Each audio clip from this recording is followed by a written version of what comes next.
स्वागत है आपका हमारे नमस्कार। प्रोग्राम गांव की समस्या। निगोई ब्लॉक की ग्राम पंचायत सड़क खास प्रधान से संवाददाता की खास बातचीत। आइए सुनते हैं। स्वागत है आपका हमारे स्पेशल प्रोग्राम गांव की समस्याओं पर चर्चा।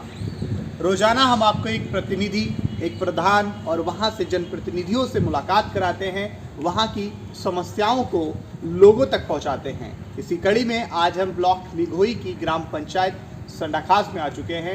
हमारे साथ यहाँ पर प्रधान पति मौजूद हैं। हम उनसे उनकी गांव की समस्याओं पर चर्चा करेंगे। कहाँ से उन्होंने अपने इस जज्बे को आरंभ किया राजनीति में आने का, उन तमाम चर्चाओं को लेकर हमारे साथ यहाँ पर मौजूद हैं संडाखास प्रधान पति। नमस्कार। नमस्कार सर्वप्रथम तो आप हमें अपने बारे में बताइए। सर, मैं रजनीश यादव, हमारी पत्नी यहाँ प्रधान है पूनम यादव। और हमारी चूँकि ग्राम पंचायत इस विकास खंड की सबसे बड़ी ग्राम पंचायत है जी।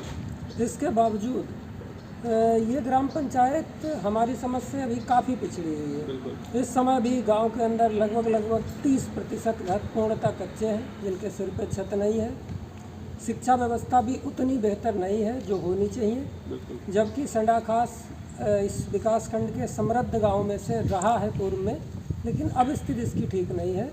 तो इसकी दुर्दशा को देखते हुए ही हमारे अंदर इसका कुछ विकास करने की मन में एक प्रतिज्ञा सी ठानी, और जिसके परिणाम स्वरूप आज इस ग्राम की सेवा के लिए मेरी पत्नी और मैं दोनों लोग पूरी तरह से लगे हुए हैं और आगे जितना भी हो सकेगा उतना इस गांव के लिए करेंगे। एजुकेशन पे अगर बात की जाए तो आपकी शिक्षा कहाँ से आरंभ हुई और कहाँ तक आपने शिक्षा ग्रहण की है? क्योंकि आपके बारे में सुना जाता है कि आप एक वेल एजुकेटेड हैं, आपने IAS PCS की भी तैयारी भी की है।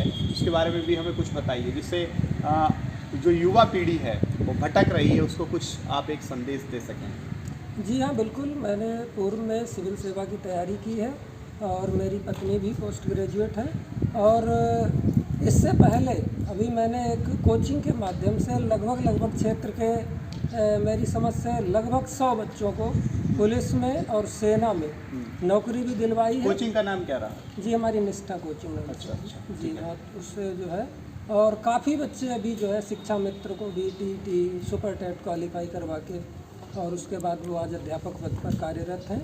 और इसी तरह से हमारा यहाँ भी प्लान ये है कि हम अब इस ग्राम पंचायत के माध्यम से और बाकी व्यक्तिगत जितना कर सकते हैं, चूँकि अब यहीं हमने अपना आवास बना लिया है और पूरी तरह से गांव की सेवा कर रहे हैं। बच्चों को निःशुल्क शिक्षा जो अपने स्तर से कोचिंग के माध्यम से दे सकते हैं, और बाकी जो भी शिक्षा व्यवस्था ग्राम प्रधान के नाते सुधरवा सकते हैं, जो पूरी कोशिश करें। जैसे कि सिविल सर्विसेज में जब आप तैयारी कर रहे थे, सिविल सर्विसेज के लिए आपने बहुत बार ट्राई किया, उसमें उस मेहनत को कुछ बताइए जिससे कि जो युवा पीढ़ी है वो उससे थोड़ा आपसे ज्ञान ले सके।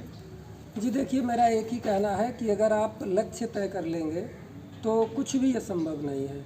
और आजकल की जो स्थिति है, बड़े हम देख रहे हैं लगातार ग्रामीण और वो भी बहुत निचले स्तर से भी बच्चे निकल के और IAS में टॉप कर रहे हैं। तो सोचो, जब वो कर सकते हैं तो आज जिस तरह की, और सरकार ने अब तो इतनी बढ़िया व्यवस्था कर दी है कि आपके लिए प्राथमिक स्तर से लेकर और सिविल सेवा की कोचिंग तक सब कुछ निःशुल्क उपलब्ध है।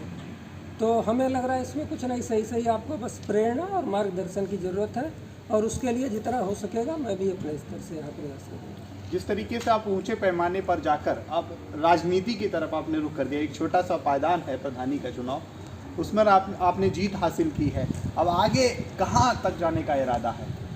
जी, अभी तो फिलहाल पूर्णतः गांव की सेवा के लिए समर्पित हैं जी।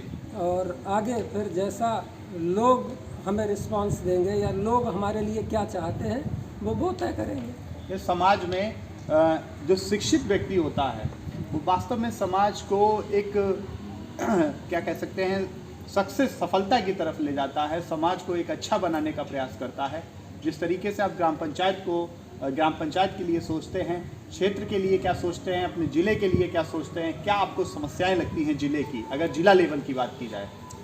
जी, एक तो मेरी समझ से जिला, चूँकि यहाँ की अभी बात कर रहा हूँ, मेरी पत्नी वर्तमान में ग्राम प्रधान है, हमसे बड़े वाले भाई जिला पंचायत सदस्य पूर्व में रहे हैं जी।